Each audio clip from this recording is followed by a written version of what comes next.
Cuisine. Escargot farci, surprise. Ingrédients.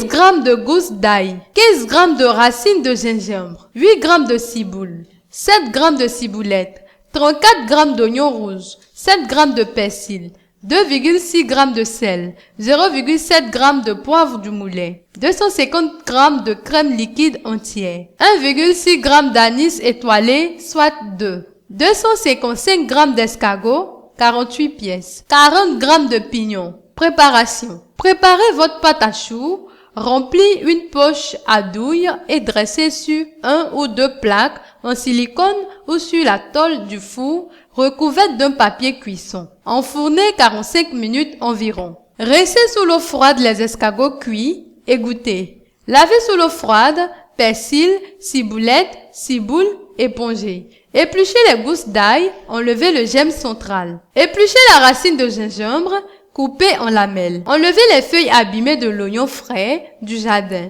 Lavez sous l'eau froide, coupez en rondelles, ciselez, ciboule, ciboulette. Dans le bol du blender, placez les lamelles d'ail et de gingembre, la ciboule, ciboulette, l'oignon, persil, sel, poivre. Dans le bol du blender, ajoutez la crème. Mixez finement l'ensemble, puis versez dans une petite casserole.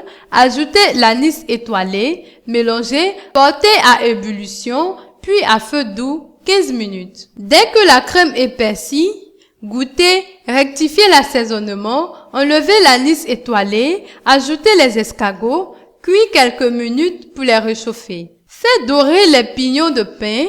Coupez la partie supérieure des choux, les remplis avec la préparation aux escargots, décorez avec quelques pignons de pain. Posez le couvercle et servis aussitôt. Les conseils de Super Toinette. Surveillez toujours la fin de cuisson des choux, chaque four est différent. Votre pâte à choux, vous devez la saler et la poivrer. Pour la pâte à choux, utilisez une douille ronde, unie. Vous pouvez réchauffer l'ensemble au micro-ondes au moment de servir. Le sel fin augmente la saveur de la pâte. Le sucre permet la coloration de la pâte et vous pouvez le supprimer ou diminuer la dose. La farine doit être faible en gluten, donc le type 55 est particulièrement indiqué. Elle doit être toujours tamisée. L'œuf sert à humidifier la pâte.